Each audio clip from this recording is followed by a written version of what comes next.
start with Halloween, which is obviously fall. And we have a new Slimline background stamp.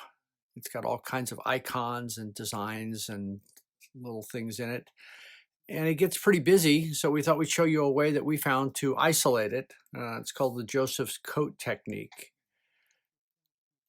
So that's the finished card, and we're going to show you how we made it. Grab the right size paper here. We're going to take a full sheet of paper, and this is a smooth paper we usually use for Copics, but it's not glossy. And it'll take the inks from our color fused line real well. They're dye inks, not alcohol. And so I'm going to mark off using my acrylic block with the stamp on it, the area in which I want to put the inks, so I know where approximately they're going to go. And you can put these on using a brush or a blending tool if you want, and you'll get a little bit smoother of a application than I'm going to get, but I'm going to show you why I don't think it's necessary. I like to put them on using the circular motion that you just saw. It keeps the edges from touching and leaving marks, so it's just ink. And I work from the darker colors to the lighter colors, then I'll use the lighter color to blend with. So let's get started, and we're just going to put a bunch of circles of ink down on this piece of paper. And like I said, we're going to work from dark to light, and we'll move through this pretty quickly for you. And they're really random. I really didn't take a look at the stamp very much to try and figure out where I wanted color to go. I'm just going to place them down.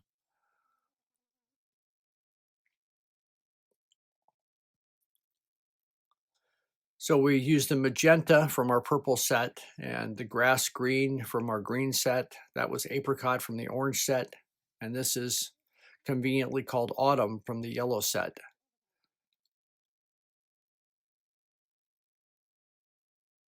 And then I'll use the yellow or the autumn to actually blend the edges of the other ones and soften those edges into the yellow.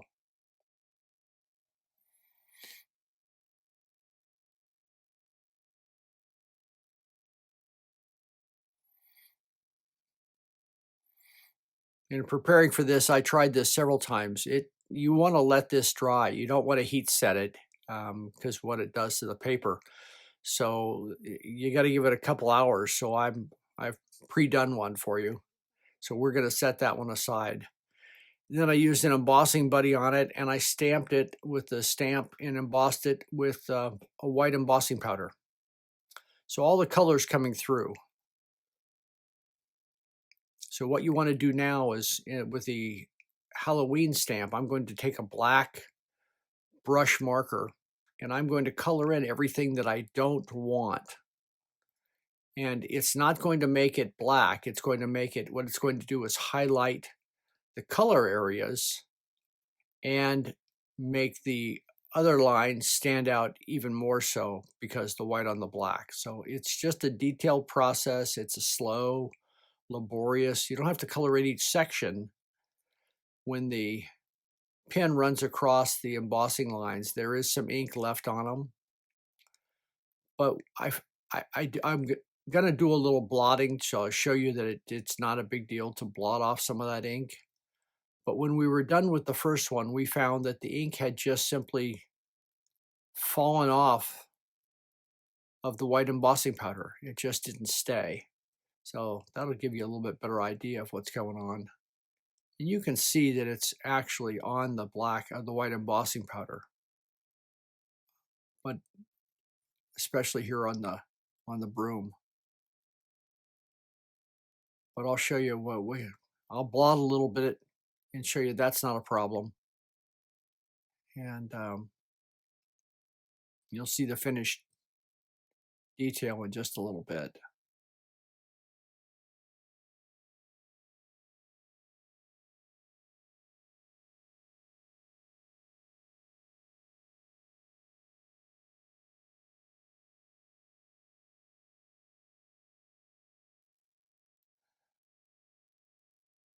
And I color outside that line to make sure I've got something that I can cut to, because I'm going to cut it back to the edge of the embossing powder.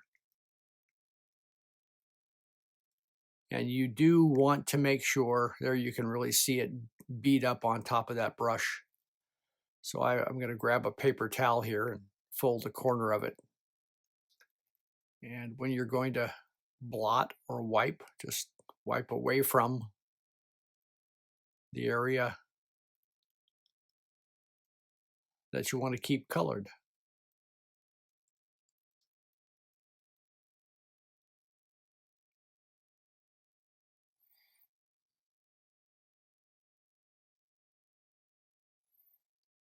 And you can see how easily that made the pumpkin and the leaves just pop right up.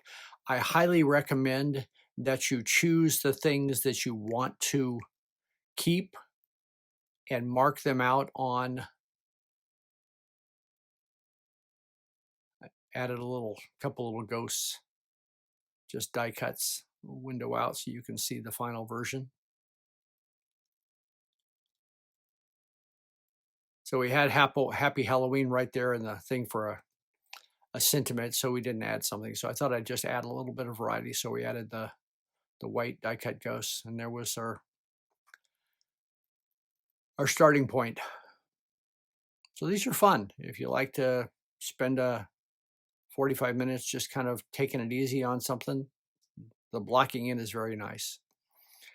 So I wanted to show you the 4 Slimline backgrounds that we've created at this point. And these have been colored up by one of our team members, and she did a spectacular job of doing this. This is certainly not something I'm capable of doing. But there's Halloween and there's Christmas.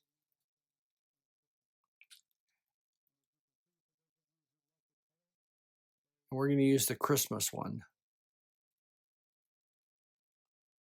later on to make a card with it.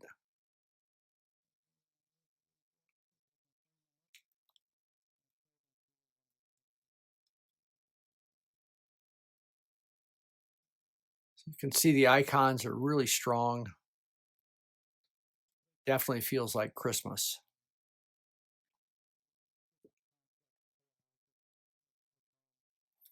Here's Halloween up close and all colored in.